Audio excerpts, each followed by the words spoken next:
Είμαστε η Χριστίνα και η Ελένη. Η εφαρμογή μας απευθύνεται σε μαθητές πρώτης δημοτικού. Στόχος είναι ο σχηματισμός συλλαβών και ο καθορισμός των λέξεων. Αφού διαβάσουμε στους μαθητές ένα ποίημα, τον Παπαγάλο, από το οποίο λείπουν κάποιες λέξεις, θα πρέπει ο κάθε μαθητής να βρει την λέξη που σχηματίζεται εδώ με μπερδεμένες τις συλλαβές και να την σχηματίσει στα μπλοκ, βάζοντας τις συλλαβές στη σωστή σειρά. Ωραία. Η πρώτη λέξη είναι η λέξη ξαφνικά προφανώς.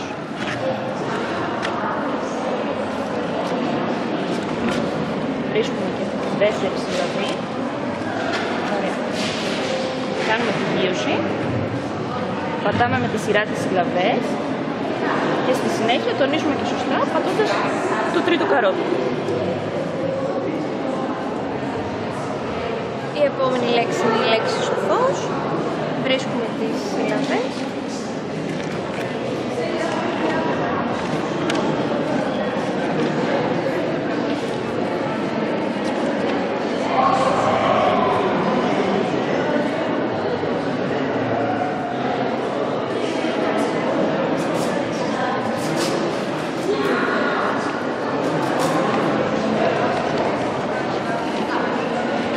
Η τρίτη λέξη είναι η λέξη πέρα. Βρίσκουμε το π.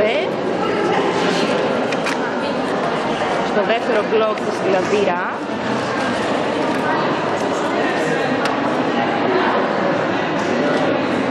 Και τονίζουμε στην πρώτη συλλαβή.